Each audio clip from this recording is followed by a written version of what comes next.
This original WSRE presentation is made possible by viewers like you. Thank you. The author of Sex, Drugs, and Sea Slime, Dr. Ellen Prager on this edition of Conversations.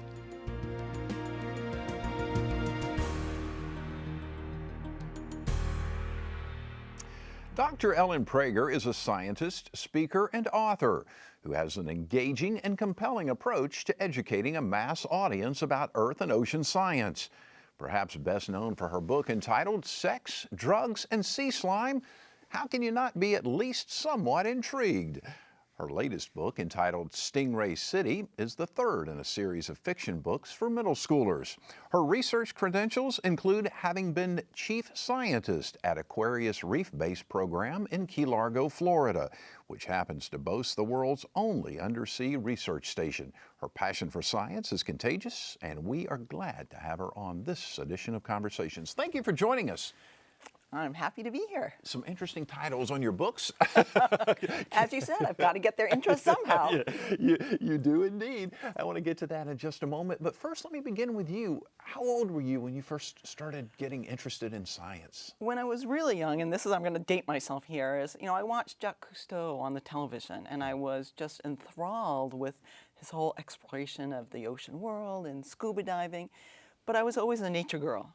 I was out running in the woods, climbing trees, jumping over streams, and then I started taking science classes, which I loved.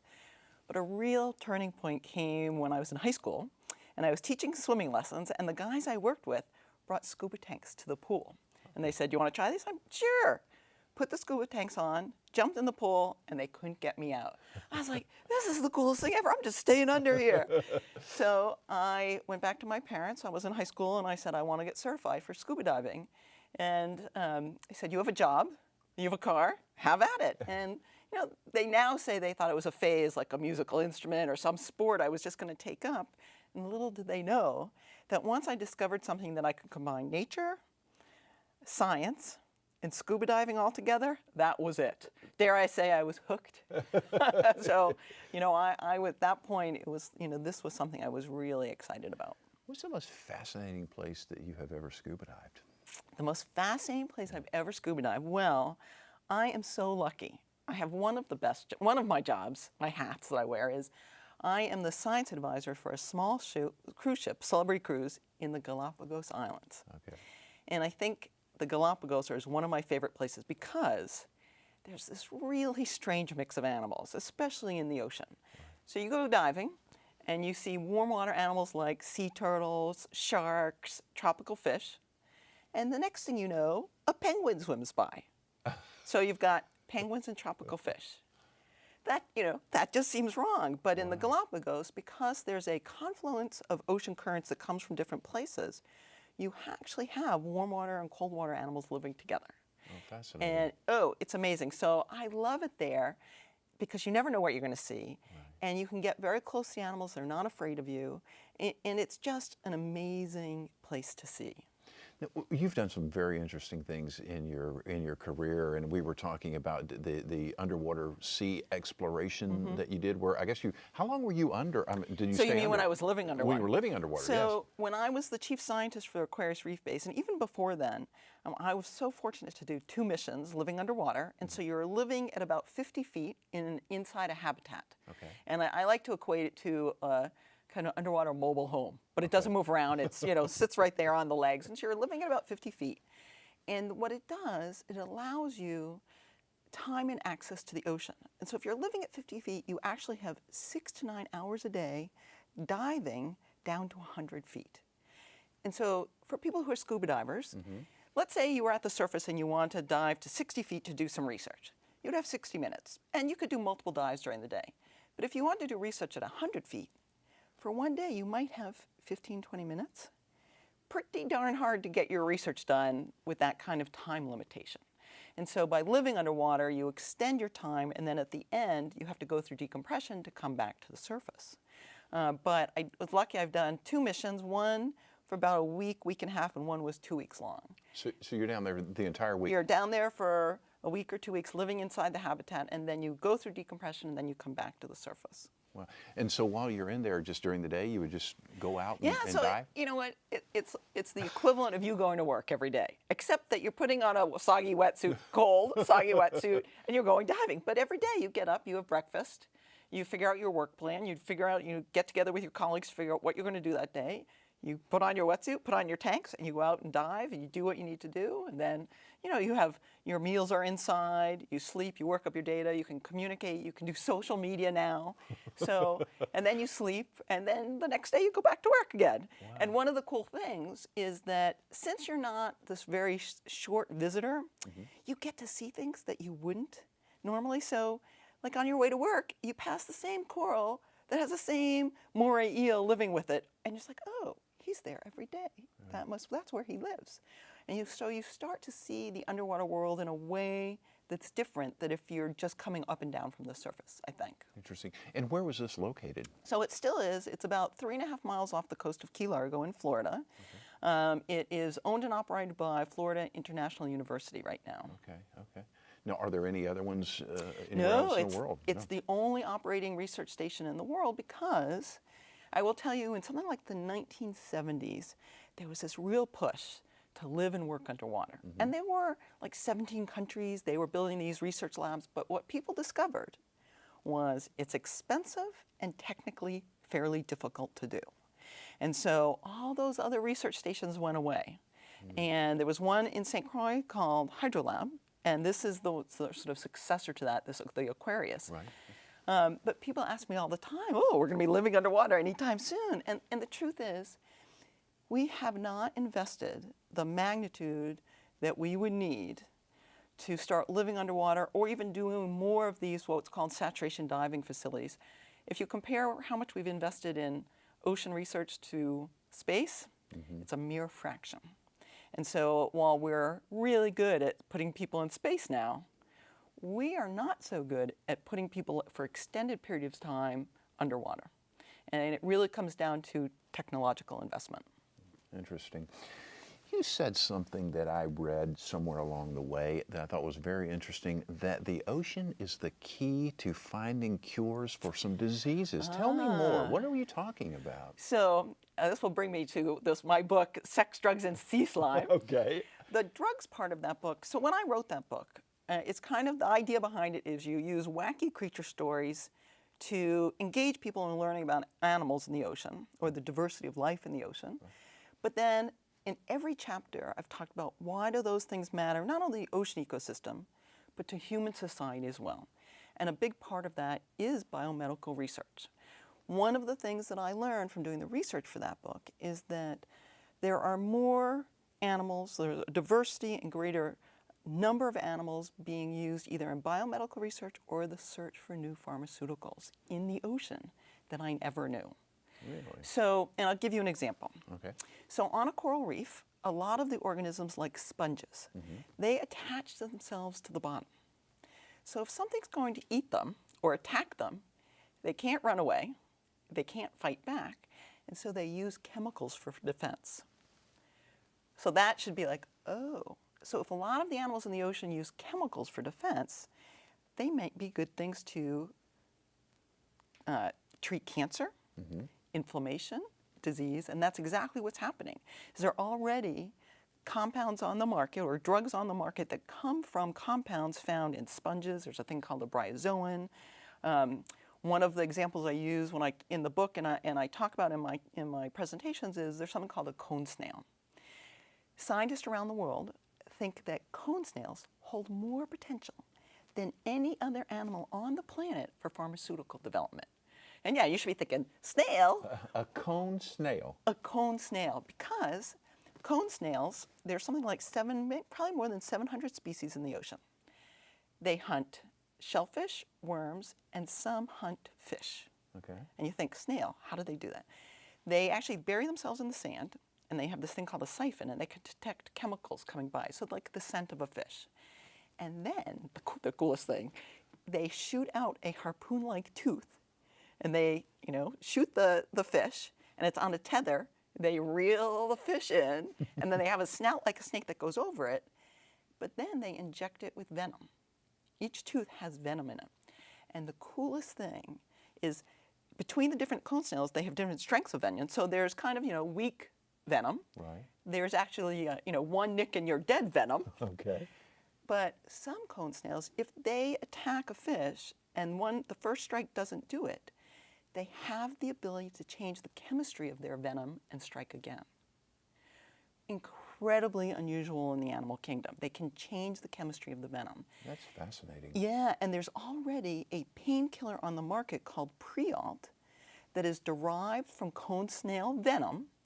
And for people who are allergic or addicted to opiate-derived painkillers, they can use this one because it comes from cone snail venom. Wow.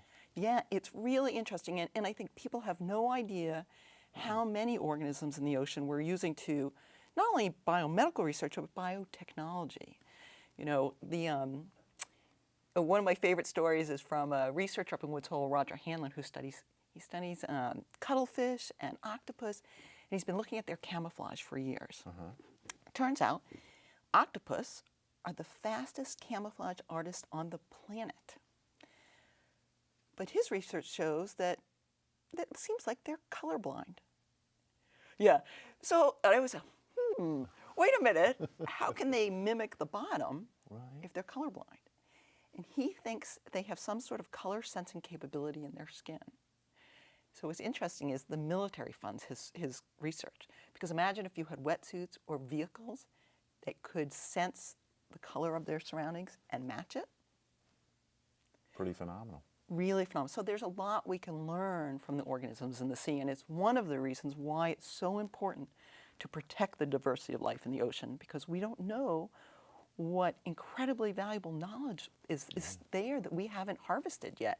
And these are all things that, we're not trying to harvest octopus, but we're learning from them. So you don't have to kill a whole bunch of octopus to learn these things. Just learning how they do things. Exactly. Interesting, and then replicating it. That's right. You were talking about taking care of the ocean. Are we doing a good job as a society of protecting our oceans right now? Oh, terrible. Terrible? Terrible. Worse than we think? Worse than we think, but it's cumulative. So I don't want to put the blame on us today. It's cumulative over time, and it's starting to turn around because people are starting to recognize what we've done badly. But the ocean is not in good shape right now. I mean, if you look at the amount of plastic in the ocean, the amount of contaminants in the ocean, and the amount of fish we've taken out of the ocean, and of course we have the problem of climate change. All of these things are impacting our ocean not in a positive way. How do we clean it up, like plastic and things like that? So there's no one easy answer. It has to be people working from the bottom up, from the top down. We have to, part of it is stop putting plastics in the ocean to start with. So people often think the plastics are coming from ships and oil rigs. And no, it's coming from runoff off the land. So we have to do better about how we dispose of our trash, how we recycle, and we have to spend some time trying to figure out how to get the plastic that's already in the ocean out. And that's not there's no simple answer. So again, we need to put some of our brightest minds onto some of these problems. Speaking of things in the ocean, as you're probably well aware, in this area, a handful of years ago, we had the oil spill. Yeah. What are your thoughts on that? How much damage do you think was done to the Gulf of Mexico because of that? I think there's two aspects of the impact. One is what we call the acute damage, which happened right away, right? And we all are familiar with the pictures, the birds that were oiled, the mangroves, the seagrass beds, the dolphins that we now know were impacted. So there was, right at that one time, and over a period of days and weeks, huge impact. But another question is the longer term impact, and we don't know that yet. We're starting to get clues. There's been research that showed that the corals on the seafloor were covered in oil, and a lot of them have died. We're starting to see, scientists are starting to look at populations, and are there changes in populations, or are we starting to see more dolphins dying? And so we don't know, honestly, what the long-term impact is yet, but over the next 10 years, we'll start to learn more. One of the things that I recall during that event was the spraying of the dispersants, right. The chemicals going into. Was that worse than the actual oil? So that's a really good question. One of the, I think, shocking things that happened after that was done, when they sprayed the disbursement, the dispersal agent, the question was asked, how toxic is not just that chemical, but what about the mix between that chemical and oil? Do you know the answer to that was? What? We don't know. We don't know. They were given permission to do it without understanding what the toxicity and the impact of that would be, especially of the mixture of that chemical with the oil. And so it's not clear. You still, you want to, did it help prevent some of the oil from impacting organisms or settling? Maybe. But the question of the toxicity of that is not clear. In a really, I think, major flaw in what was done was that they were given permission to use it without knowing. And what it also showed was that we were not prepared to handle that oil spill. And I hope, I'm not convinced they're 100% ready for the next one, but I hope we're better prepared to deal with it now. Interesting. Who gave them permission to do that? I actually sat in on a hearing in Congress, and there were representatives of 4 government agencies on the panel, and there was a lot of finger pointing going on. So I can't tell you exactly who did it because the agencies were pointing at one another. And I'm a big fan of the government agencies. I work with agency scientists, so I don't think they're all bad. But in this case, it was just done badly. So the bottom line is we really probably won't know for years. We won't know for years. One of the big questions is when you look at the plankton population and the larvae, the really small things in the ocean, they are probably much more susceptible to being killed by the toxicity of the oil and the chemicals. But how do you know that they're gone?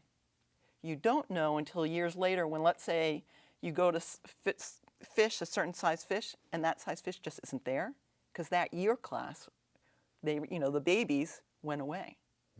But how would you know until that size fish is just missing? So we won't know for years. Interesting, interesting. You mentioned climate change or global warming. Right. And of course that tends to be somewhat of a political hot button issue. Your thoughts on that? How much of it is, I don't know, cyclical? How much of it's man-made? Is it a combination of both? I mean, what are your thoughts? So, first thing I want to make very clear, because I think there's a misunderstanding about climate change. When we say climate change, what we're talking about today, global warming, climate change, we're talking about the accelerated pace of warming, not the fact that the Earth is a temperature right now or it's warm. Because people say to me all the time, oh, but the Earth has been this warm before. 100% right.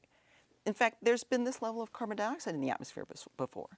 That is not the issue here today. The issue is the pace at which the atmosphere and the Earth is warming and at which we're putting carbon dioxide into the atmosphere. The pace has accelerated the warming past what's natural. And so the cyclical, yes, the Earth goes through cycles of warming and cold, but not at the pace that we're seeing this warming. And that's caused by human input. There's no question about it. If you try and replicate this with everything but human input, you can't.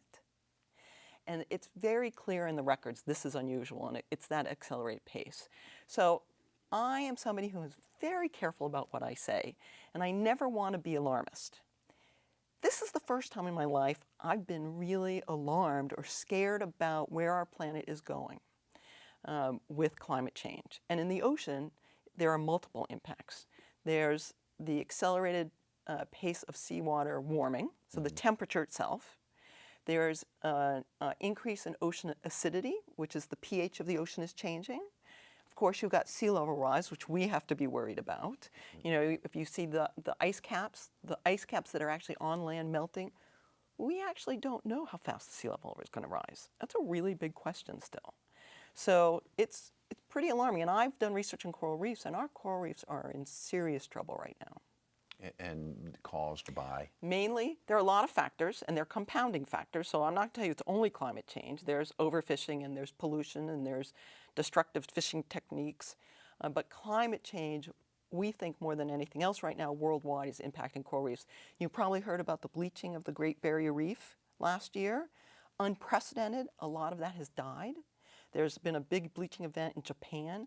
And that's caused by corals being exposed to high prolonged seawater temperatures. We know that. They expel the algae that lives within their tissues, and then sometimes they can recover, but a lot of times they die. And we're seeing this around the world at an unprecedented level. How fast can something like this be reversed? Good question. Typically, coral reefs grow at a very slow pace. But the issue is, if the environment's not good enough for them to survive in, how can they recover? And if you add the added stress of overfishing and pollution, maybe if you didn't have those things and they bleached once, they could come back. What we're thinking is going to happen, though, is that they're going to see successive bleaching events, and it's just going to wear them down. So, normally I would say decades to 100 years, but we don't even know if that's true now. What could happen, and we're seeing this in a couple places, is if let's say the corals die. If you had the larvae to come in and settle and start growing again, you'd be fine.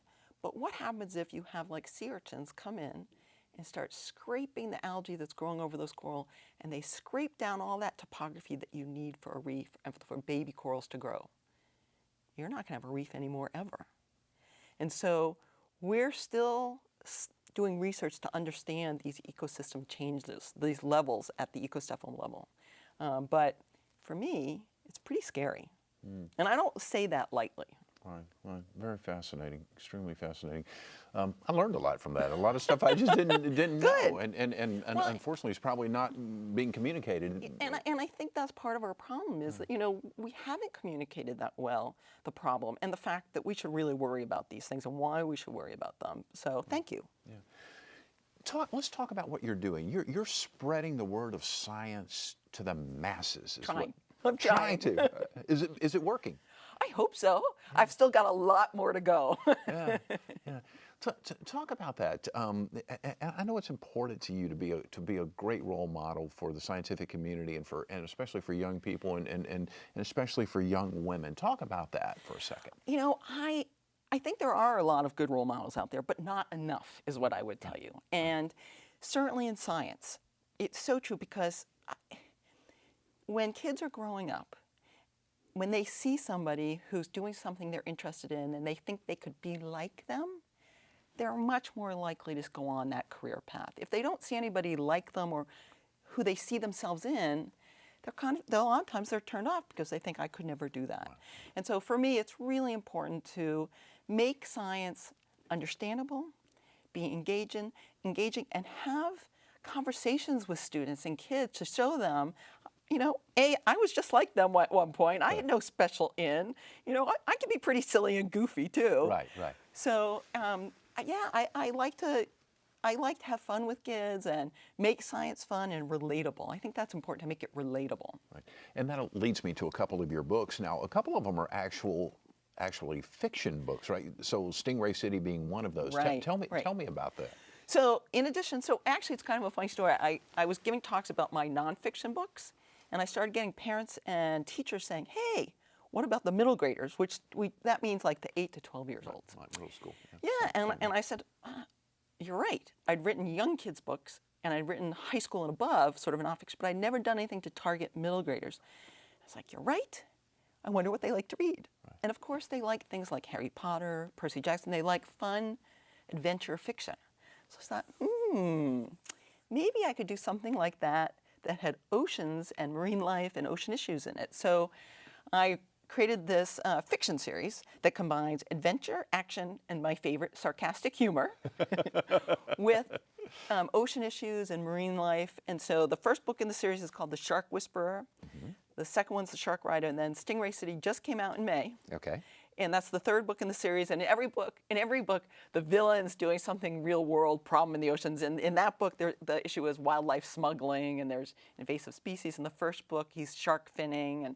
But I have just had so much fun writing these books and interacting with kids, giving talks with the kids.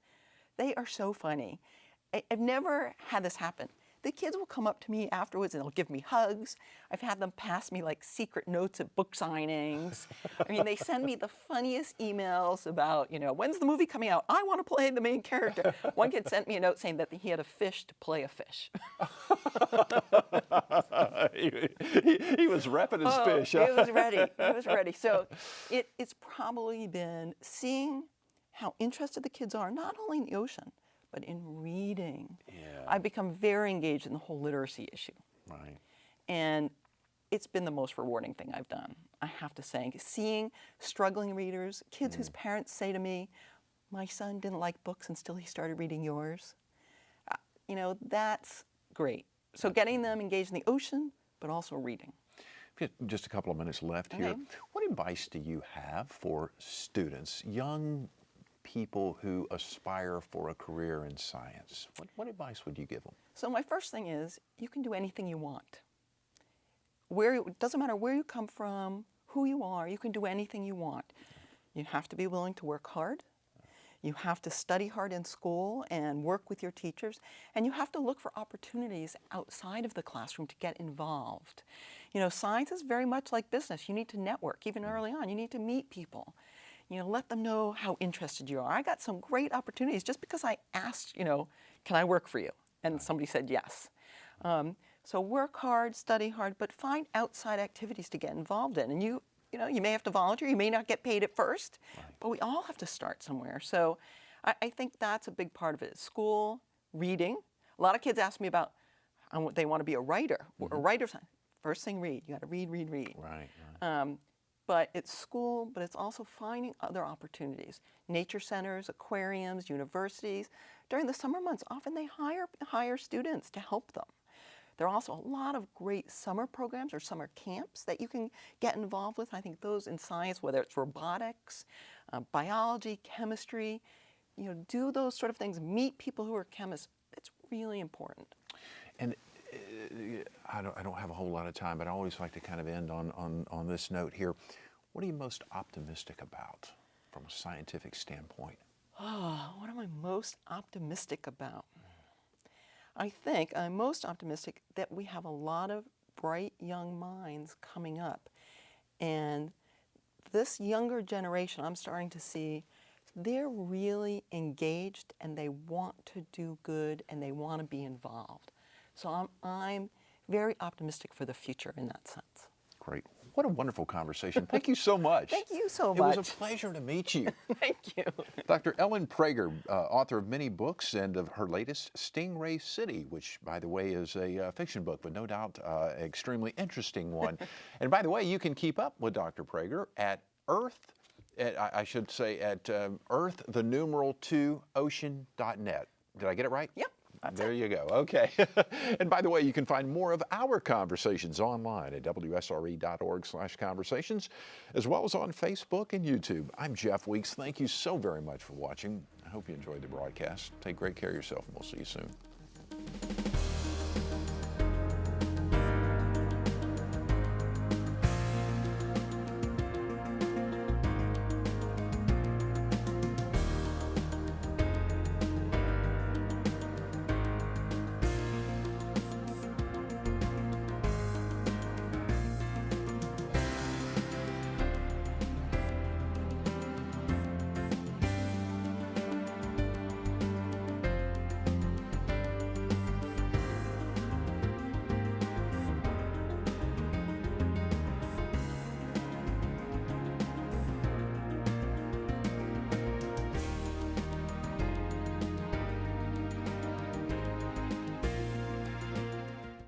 Support for this program is provided in part by Gulf Power, a Southern company, and by viewers like you. Thank you.